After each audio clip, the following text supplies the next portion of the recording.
ಸರಿ ಮಾತಾಡಿ. ನಾವು ಸೆಕ್ಯೂರಿಟಿ ನಾಗರಾಜು. ಇದು ಸೌಮ್ಯ ಮೇಡಮ್ ಅವ್ರಿಗೆ ನಮಸ್ಕಾರ.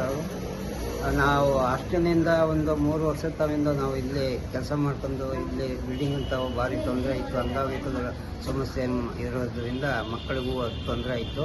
ಅದರಿಂದ ಈಗ ನೀವು ಸೌಲಭ್ಯ ಮಾಡಿಕೊಟ್ಟಿರೋ ಗಾಡಿನ ತೆಗೆದ್ರೊಳಗಾಗಿ ನಮಗೆ ಎಲ್ಲ ಸಂತೋಷವಾಯಿತು. ಅಷ್ಟೇ. ನಿಮ್ಗೆಲ್ಲ ತೊಂದರೆ ಆಗ್ತಾ ಇತ್ತ ಬಸ್ಸಿಂದ? ಹೌದು. ಏನಾಗ್ತಾ ಇತ್ತು? ಹುಡುಗರು ಬರೋರು ಹುಡುಗರು ಡ್ಯಾನ್ಸ್ ಮಾಡ್ಕೊಳ್ಳೋದು, ಇದು ಮಾಡೋದು, ಕಣ್ಕಂಡ್ರೆ ಹೋಗಿ ಸ್ಟಿಕ್ ಇದು ಮಾಡ್ಕೊಂಡು ಬರ್ತಾ ಇದ್ದಕ್ಕೆ ಆಮೇಲೆ ಒಳಗಡೆ ಗಾಂಜಾ ಗೀಜಾ ಸೇದೋದು ಎಲ್ಲ ಹುಡುಗಿರು ಎಲ್ಲ ನಡೀತಾ ಇತ್ತು ಮೇಡಮ್. ಎಲ್ಲ ಹುಡುಗಿರು ಎಲ್ಲ ಇದಾಯ್ತಾ ಇತ್ತು. ಈಗ ನಿಮ್ಗೆ ಆರಾಮಾಗಿ ಇವಾಗ ಪರವಾಗಿಲ್ಲ ಮೇಡಮ್. ಮಾತಾಡಿ. ನಿಮ್ಮ ಹೆಸರು? ನನ್ನ ಹೆಸರು ನಾಗರಾಜ್ ಅಂತೇಳಿ ಸಮರ್ಥನ ಅಂಗವಿಕಲರ ಸಂಸ್ಥೆಯಿಂದ ಮಾತಾಡ್ತಾ ಇರೋದು. ಸೌಮ್ಯ ಮೇಡಮ್ ಅವರಿಗೆ ನಾನು ಫಸ್ಟ್ ಮೊದಲನಾಗಿ ಥ್ಯಾಂಕ್ಸ್ ಹೇಳಕ್ಕೆ ಇಷ್ಟಪಡ್ತೀನಿ. ಸುಮಾರು ಒಂದು 5-6 ವರ್ಷದಿಂದ ನಾವು ನೋಡ್ತಾ ಇದ್ದೀವಿ, ಜನರೇಟರ್ನಲ್ಲಿ ಒಂದೇ ಕಡೆ ನಿಲ್ಲಿಸಿದ್ರು. ನಮ್ಮ ಹುಡುಗರು ಓಡಾಡಲಿಕ್ಕೆ ಮಾಡಲಿಕ್ಕೆಲ್ಲ ಡ್ಯಾಶ್ ಹೊಡ್ಕೊಳ್ತಾ ಇದ್ರು, ಗಲೀಜೆಲ್ಲ ಆಗ್ತಾಯಿದ್ರು. ಅದನ್ನು ತಗ್ಸಿಬಿಟ್ಟು ನಮ್ಮ ಸಮರ್ಥ ನಮಗೆ ಈ ರೋಡಲ್ಲಿ ಓಡಾಡಲಿಕ್ಕೆ ಒಂದು ಅನುಕೂಲ ಮಾಡಿಕೊಡ್ತಿದ್ದಾರೆ ಮೇಡಮು.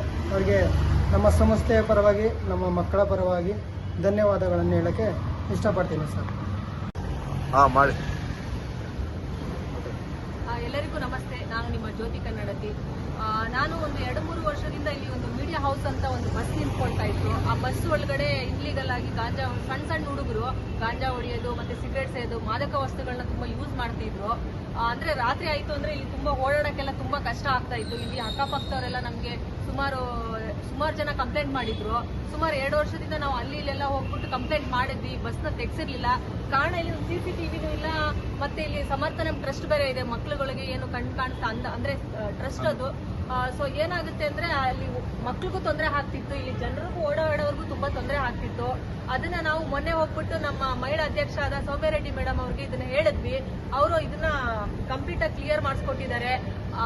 ಅವ್ರಿಗೆ ಧನ್ಯವಾದ ಹೇಳ್ತಾ ಹಿಂಗೆ ಅವರ ಜನಪರ ಕೆಲಸ ಮುಂದುವರಿಲಿ ಅಂತ ಅವ್ರಿಗೆ ತುಂಬಾ ಧನ್ಯವಾದ ಹೇಳಕ್ ಇಷ್ಟಪಡ್ತೀನಿ.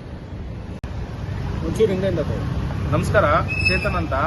ನೀವು ನೋಡ್ತಾ ಇರ್ಬೋದು ಈ ರಸ್ತೆ ಎಷ್ಟು ದೊಡ್ಡದಾಗಿದೆ ಅಂತ. ಅದರಲ್ಲಿ ಅರ್ಧ ಭಾಗ ಈ ಬಸ್ಸೇ ನಿಂತಿತ್ತು. ಈ ಮಾರ್ಕ್ಗಳೆಲ್ಲ ನೋಡಿದ್ರೆ ನೀವೇ ಗೊತ್ತಾಗತ್ತೆ ಎಷ್ಟು ವರ್ಷದಿಂದ ನಿಂತಿದೆ ಇಲ್ಲಿ ಬಸ್ ಅಂತೆಲ್ಲ. ಇದು ಒಂಥರ ಅಡಗು ತಾಣ ಆಗ್ಬಿಟ್ಟಿತ್ತು ಈ ಚೈನ್ ಸ್ನ್ಯಾಚಿಂಗ್ ಮಾಡೋರ್ಗೆ ಅಂತವ್ರಿಗೆಲ್ಲ. ಮತ್ತೆ ಇಲ್ಲಿ ಯಾವುದೇ ರೀತಿ CC ಕ್ಯಾಮ್ರಾಗಳಿಲ್ಲ, ಲೈಟ್ಗಳಿಲ್ಲ. ಇದು ಈಗ ತಗ್ಸಿರೋದ್ರಿಂದ ಈ ಸಾರ್ವಜನಿಕರಿಗೆ ಒಂದು ಧೈರ್ಯವಾಗಿ ಓಡಾಡುವಂತ ಒಂದು ಧೈರ್ಯ ಬಂದಿದೆ. ಇದರಿಂದ ನಾವು ಸೌಮ್ಯ ರೆಡ್ಡಿ ಅವರಿಗೆ ಧನ್ಯವಾದಗಳನ್ನ ತಿಳಿಸಕ್ಕೆ ಇಷ್ಟಪಡ್ತೀವಿ. ಈ ಬಸ್ ನಿಂತಿದ್ರಿಂದ ಅನೇಕ ಸಾರ್ವಜನಿಕರಿಗೆ ಸ್ವಲ್ಪ ಕಷ್ಟ ಆಗ್ತಾ ಇತ್ತು. ಅವರು ತುಂಬಾ ಇಲ್ಲಿಗಲ್ ಆಕ್ಟಿವಿಟೀಸ್ ನಡೀತಾ ಇತ್ತು. ಮತ್ತೆ ಇದರಿಂದ ಸ್ವಲ್ಪ ಹೆಣ್ಣು ಮಕ್ಕಳಿಗೆ ತುಂಬಾ ಕಷ್ಟ ಆಗ್ತಾ ಇತ್ತು ಹೋಗಕ್ಕೆ ಬರಕ್ಕೆ. ಇಲ್ಲಿ ತುಂಬಾ ಅನೇಕ PGಗಳಿದೆ ಸರೌಂಡಿಂಗ್ ಅಲ್ಲಿ. PGಗಳಿಂದ ಒಂಟಿಯಾಗಿ ಹೆಣ್ಮಕ್ಳು ಓಡಾಡ್ತಾ ಇರ್ತಾರೆ. ಅವ್ರಿಗೆಲ್ಲ ತುಂಬಾ ಇಲ್ಲಿ ಕಷ್ಟ ಆಗ್ತಾ ಇತ್ತು. ನಾವು ಇಷ್ಟು ವರ್ಷ ಕಂಪ್ಲೇಂಟ್ ಮಾಡಿ ಒಂದು 3 ವರ್ಷದಿಂದ ಕಂಪ್ಲೇಂಟ್ ಮಾಡ್ತಾ ಇದ್ವಿ. ಇವತ್ತು ಈ ಪ್ರಾಬ್ಲಮ್ ಸಾಲ್ವ್ ಆಗಿದೆ ಅಂದ್ರೆ ಅದಕ್ಕೆ ಕಾರಣ ಸೌಮ್ಯ ರೆಡ್ಡಿ ಅವ್ರು ಮಾತ್ರನೇ. ಅವ್ರಿಗೆ ನಾವು ಧನ್ಯವಾದಗಳು ಹೇಳ್ತೀವಿ.